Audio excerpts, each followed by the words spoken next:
Hello friends, welcome back to my channel. আজ আমি আপনাদের সাথে একটা শাহি পনিরের রেসিপি শেয়ার করব। চলুন তবে শুরু করা যাক। প্রথমে আমি একটা প্যাকেটের পনির নিয়ে নিয়েছি। সেই পনিরটা গরম জলে এভাবে ফুটিয়ে নিব। তারপরে আমি কড়াইয়ে সামান্য একটু সাদা তেল অ্যাড করে দুটো পেঁয়াজ কেটে সেটার একটু গোল্ডেন ব্রাউন করে ভেজে নিব। এই পেঁয়াজ ভাজাটা আমি তুলে রেখে দেব। তারপরে পনিরটা আমার ঠান্ডা হয়ে গেলে সেটাকে আমি পিস পিস করে টুকরো করে নিব। এই রান্নার ক্ষেত্রে আমি পনিরগুলোকে ভাজবো না, এইভাবেই আমি পনিরগুলোকে ইউজ করব। এখানে আমি কিছু মশলা নিয়ে নিয়েছি। এটা হচ্ছে চারমগজ, কাজু, গোটা গরম মশলা, গোলমরিচ, আদা, কাঁচা লঙ্কা, রসুন, আর নিয়ে নিয়েছি টমেটো, আর নিয়ে নিয়েছি পেঁয়াজটা যে ভেজে রেখেছিলাম সেই পেঁয়াজটা। এখানে দুটো টমেটো আছে। দিয়ে এই যে মশলাগুলো, এই মশলাগুলো পুরো একটা পিউরি করে নিব।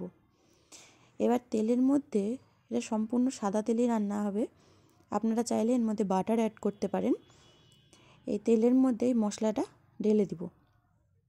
মশলার পেস্টটা দিয়ে দেওয়ার পরে সামান্য একটু লবণ দিয়ে দিব। এতে কোনো রকমের হলুদ দেওয়া চলবে না।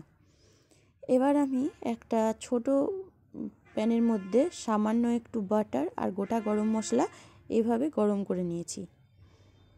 আপনারা চাইলে প্রথমেই যে তেলের মধ্যে মশলাটা ঢাললাম তাতেও গরম মশলাটা দিয়ে দিলেও চলবে।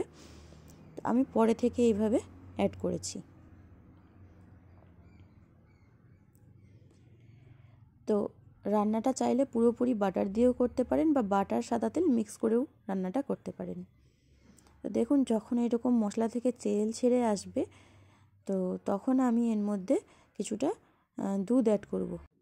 এখানে আমি 1 কাপ দুধ ব্যবহার করেছি। আর পনিরগুলো যে স্কোয়ার করে কেটেছিলাম সেগুলোকে আমি ট্রায়াঙ্গেল করে কেটে নিয়েছি। রেস্তোরাঁতে আমরা হয়তো এরকম রেসিপি অনেকেই খেয়ে থাকি, তো বাড়িতে অবশ্যই এই রেসিপিটা ট্রাই করে দেখুন। রেস্তোরাঁ থেকে 100 গুণে সুন্দর হয় খেতে। এখন শীতের সময় গরম গরম রুটি বা নান বাটার দিয়ে লাগিয়ে আর এই রকম পনিরের রেসিপি যদি সাথে পাওয়া যায়, জাস্ট জবরদস্ত, মানে একদমই সেই লাগে খেতে। তো একবার জাস্ট বানিয়ে দেখবেন আর রেসিপিটা বলবেন কেমন লাগলো। ভালো লাগলে অবশ্যই লাইক করবেন, চ্যানেলে নতুন থাকলে সাবস্ক্রাইব করে দিবেন, শেয়ার করবেন। আবার দেখা হবে নতুন কোনো রেসিপির সঙ্গে।